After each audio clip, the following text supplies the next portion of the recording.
Hi అండి. మేము భీమశంకరం చూసుకొని షిరిడీకి అయితే ప్రయాణం అవుతున్నాము.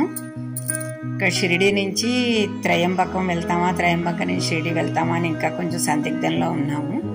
ఏదైనా కానీ ఎప్పుడు ఏది వెళ్ళినా కానీ మీకు రెండు క్షేత్రాలు మేము ఎలా వెళ్ళాము, దర్శనం ఎలా చేసుకున్నాం అనేది చూపిద్దామని ఇప్పుడు షిరిడీ యాత్ర చూసేయండి. షిరిడీలో చాలా జనం ఉన్నారండి. మేము షిరిడీ చేరిపోయాము, నైటే చేరిపోయాము. అక్కడే రూమ్ తీసుకొని పడుకొని ఇప్పుడు పొద్దున్న 9 అయ్యేసరికల్లా ఊరి దగ్గరికి వచ్చేసాము. ఇప్పుడు దర్శనానికి అయితే మేము వచ్చాము. చూసారా ఎంత జనం ఉన్నారో. ఇది ఇక్కడ ముఖ దర్శనం ఉంది. అంటే ఒకసారి దర్శనం అయిపోయిన తర్వాత ఇంకోసారి బాబాని చూడాలనుకుంటే అందరూ ఈ ముఖ దర్శనం ద్వారా చిన్న క్యూ ఉంటుంది, ఎక్కువ ఉండదు. అందులోకి వెళ్ళి ఒకసారి మళ్ళీ చూసుకొని వస్తూ ఉండొచ్చు అన్నమాట. మామూలుగానే ఈ టెంపుల్స్ అన్నీ పుణ్యక్షేత్రాలు రష్గానే ఉంటాయి. అందులో మేము సంక్రాంతి పొద్దున్నే దర్శనానికి వచ్చాం కదా, చాలా రష్ ఉంది. ఎక్కువ మన తెలుగు వాళ్ళే వచ్చారు. ఇంకా చూసారా ఎంత బాగా డెకరేట్ చేశారో, పండగని కూడా అనుకుంటాను.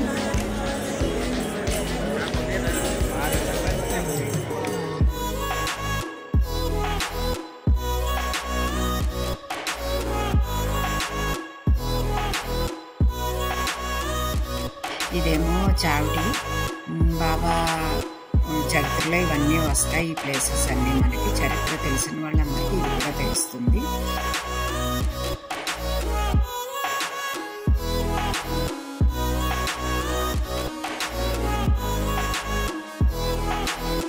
ద్వారకామాయి దగ్గర అయితే మనం ఇప్పుడు ఉన్నాము. ఈ ద్వారకామాయి కూడా క్యూ ఉంది. లోపలికైతే వెళ్ళడానికి లేదు కాబట్టి మీకు బయట నుంచే చూపిస్తున్నాను. ఇదంతా ద్వారకామాయి. ఇంకా కొంచెం ముందుకు వెళ్ళాం కదా, ఇప్పుడు పువ్వులతో డెకరేషన్ చేశారు ఇక్కడ కూడా.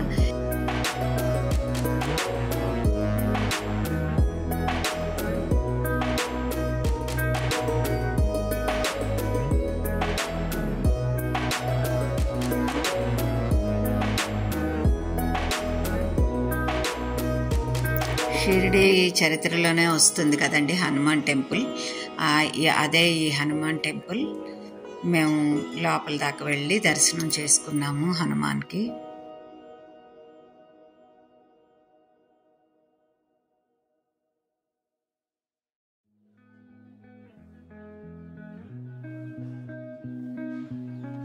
ఇంకా అలాగే చూసారా ఎన్ని షాప్స్ ఉన్నాయో.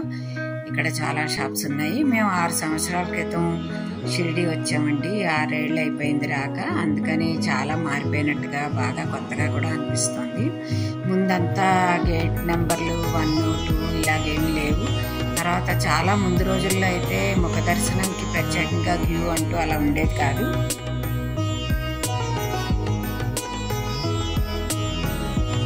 ముందు లేదు కానీ ఇప్పుడు ఇక్కడ పెద్ద స్టేజ్, ఈ హాలు కట్టారు చూసారా. ఇందులో ఏమైనా ప్రోగ్రామ్స్ అవి అయితే కండక్ట్ చేస్తారనమాట. ఇక్కడ అందరూ కూర్చోడానికి వసతి బాగుంది చక్కగా. పెద్ద స్టేజ్ కూడా ఎంత బాగుందో మరి చూసారా. ముందు లేదు ఇది. నేను కిందసారి వచ్చినప్పుడైతే ఇది లేదు ఇక్కడ.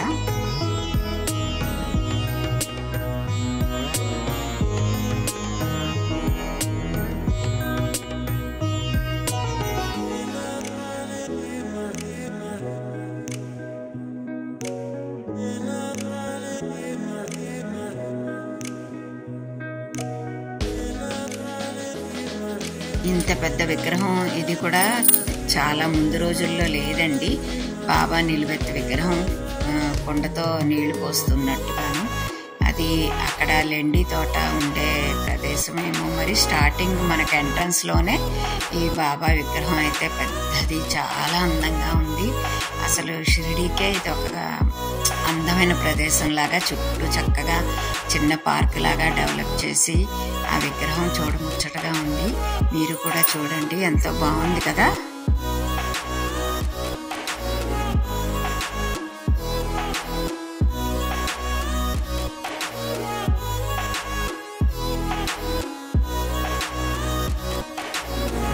మా మనవరాలు ఇదే ఫస్ట్ టైం షిరిడీ రావడం, అందుకని ఇక్కడ టాంగాలు చూసి చాలా ఆశ్చర్యపోయింది.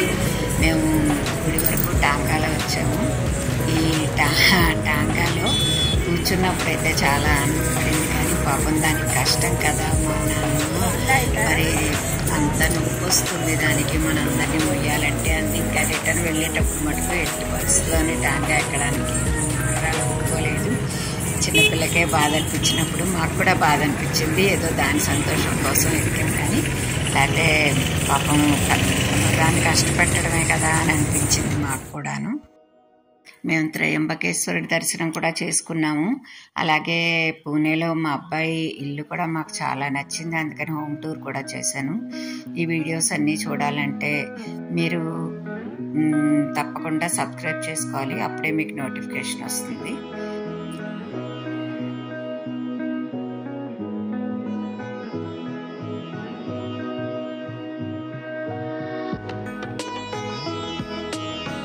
అన్నీ చూసుకొని బయటికి రాగానే అయితే మేము ఫస్ట్ టీ తాగామండి.